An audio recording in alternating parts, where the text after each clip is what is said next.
Welcome to the Narrowing Path, Walking the Spiritual Walk. My name is Stephen Eierstein. Thank y'all for joining me again today as we go through and we do today's daily reading from James Allen's Daily Meditations. This, of course, will be fresh to you and fresh to me, meaning that this will be the first time that I hear or read the podcast on the meditation right here on today's podcast. So you'll get my genuine response, reactions, observations, and what I relate to about the reading. And the last couple have just been really fantastic and just great readings, great meditations over the last few days, things that really put stuff in perspective, realign some things for myself, and corrects prioritization, I think, too. It's a way to say it. So I'm looking forward to today's to see where it takes us. So here we go. This is August 21st reading from James Allen's Daily Meditations.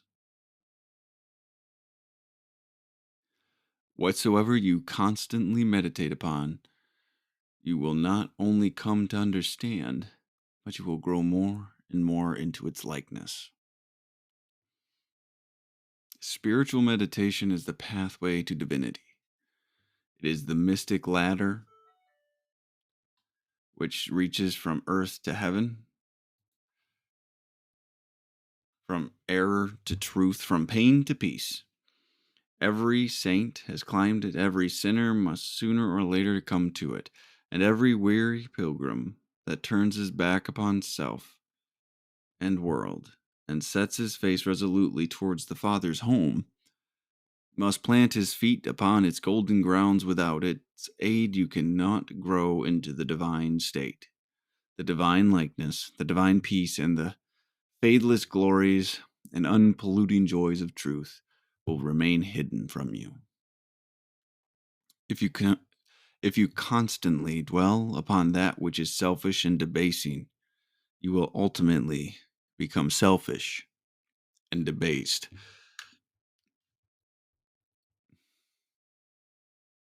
This is a principle, a law, a rule, an understanding that has really changed my life, right? I've mentioned it a couple of times. The example I'm going to give is when you get sober, right? If you're running around thinking about, I'm not going to drink, I'm not going to drink, I'm not going to drink, you're still thinking about drinking, right? If you go and say, I'm going to live a sober life today, you're thinking about sobriety. So whatever you're thinking about, you're getting closer to, right?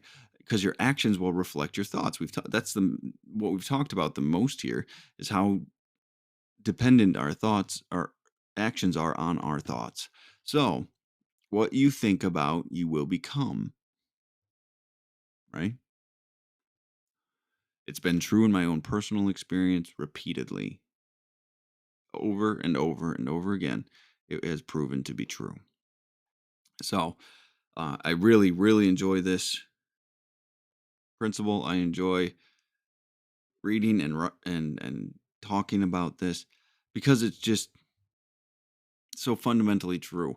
And you can approach this from a psychological perspective, completely psychological, scientific side, not just spiritual, and it rings true as well, right? The justification, the understanding, the science that can go behind this is incredible. So I think it just amazes me still that this was written 110, 120 years ago before psychology was really even established, right? It's it's a beautiful thing, absolutely beautiful thing. He was the writers of this time that we're talking about living spiritually really were ahead of their time. Their writings are really coming to relevancy and acceptable and a open and receptive audience now. So let's go through this line by line.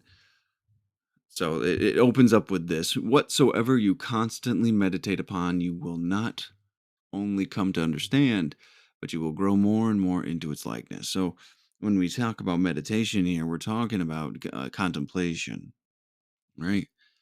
Um, when when we're speaking about meditation in a lot of these readings, we're not talking about the mind clearing meditation, not even necessarily the mind or the body relaxation or body scan meditations, right? We're talking about what we are contemplating. What are we giving our thoughts, our focus, our attentions to, our concentrations, right? These are the things we're talking about. So, whatever we're constantly thinking about, whatever idea we're processing and exploring, whatever we do the most of, that's what we're drifting towards. Trust me. The more you think about stealing, the more you'll see opportunities to steal. The more you think about being honest, the more you'll see where you're not being honest, right? So that's how these things work. When I want to stop lying, I want to be honest. I'll think about being honest. I'll talk about being honest. I'll go and be around other people that make it an effort and a point to be honest consistently, right? To live in truth. That's what I need to do to change thinking, to change behaviors. I need to meditate, contemplate, think about, have it on my mind. A different way of life. So, excuse me. Now, this is the main body of this. Spiritual meditation is the pathway to divinity. I'm reading, I mentioned it last week sometime, a book called The Silence by Evie Ingram. And you can find a PDF of it online.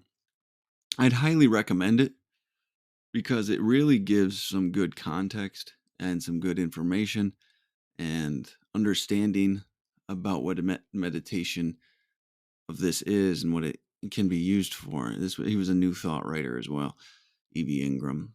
He wrote a couple of things, but the Silence is one that I've read multiple times, and I'm really going through it this time to get as much from it as I can. Personal growth stuff, right?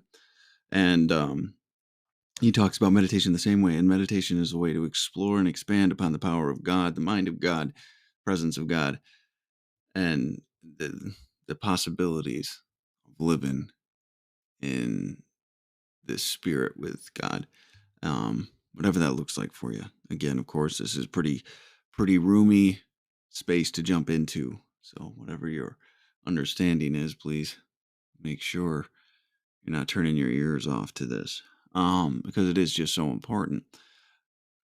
But meditation's about the exploration of divinity, of righteousness, of Christ-like behavior, of your ideal, whatever that is, characteristics, virtues, and qualities that we're talking about here that align with our spiritual way of life. That's what meditation's used for, primarily. It allows our mind to expand and be present, and we actively participate in the growth and understanding. So, all right. So, yeah, spiritual meditation is the pathway to divinity. Believe that. It goes on to say, it is the mystic ladder which reaches from earth to heaven, from error to truth, from pain to peace. Every saint has climbed it, every sinner must sooner or later come to it. So this is he's giving us the steps, the guidebook, the instructions on how to progress spiritually, how to move forward in that aim, right? How to continue to grow in our lives and in our understandings of the God of our understandings. The power is greater than ourselves, right? It bridges that gap. It lets us walk over and through that.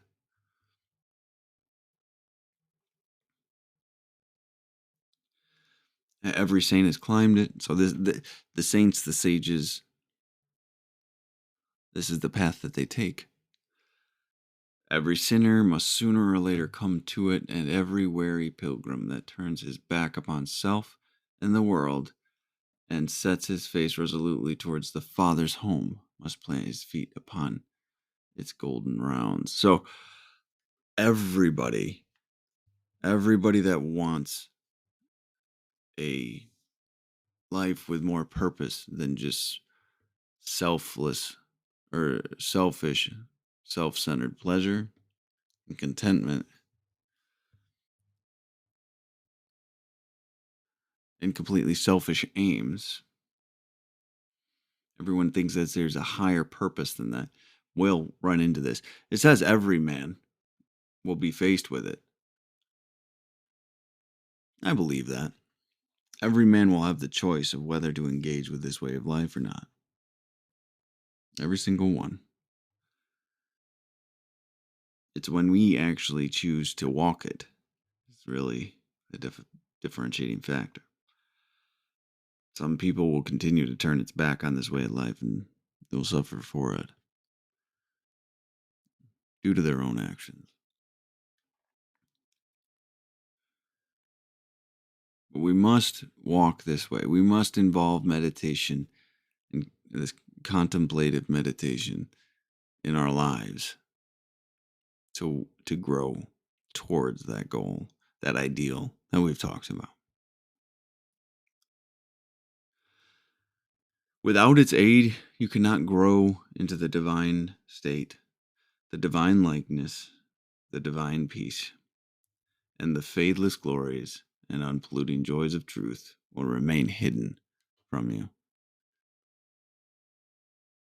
What a sad statement, right? To me, anyway. Having had some experience with getting the rewards or I guess I'll say the rewards or the promises, maybe is a better way to say it, of living this way of life and walking this way, robbing yourself of the opportunity to experience them is a heartbreaking thing for me now to understand and to observe. It's very, very difficult. The divine state, the divine likeness, the divine peace, and the fadeless glories and unpolluting joys of truth will remain hidden to you. If you don't do these things, if you don't walk this way, if you don't practice this type of meditation and explore those aspects of God,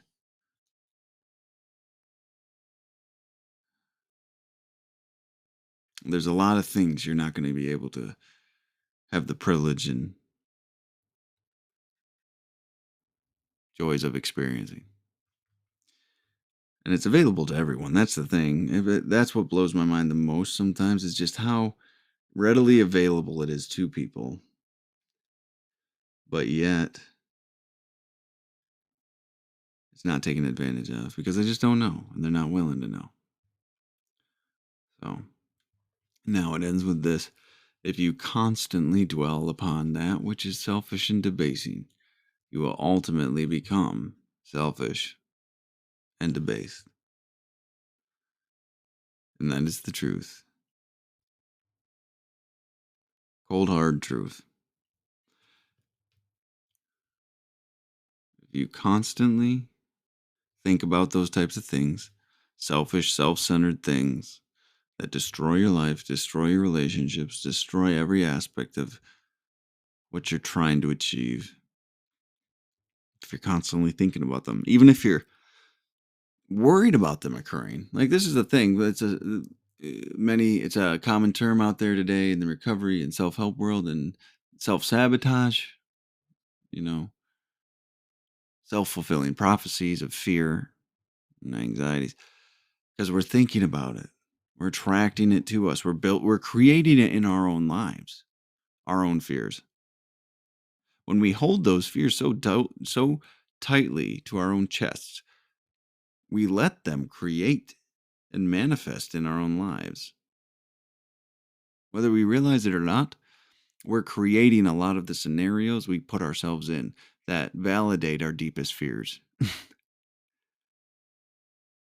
When I realized that, let me tell you, it was a humbling experience to realize how much of a mess I had put myself in. And I became very willing to do this work and change that. But it took a lot of pain for me to get there. So I pray and I hope that many people will find it quicker than I did. So But that's it for today. Thank y'all for joining me. Another incredible reading about a spiritual principle I truly believe in. And I hope it rings true for you. I hope it hits home. So I will be looking forward to tomorrow's, and I'll be back on again. So until next time, thanks.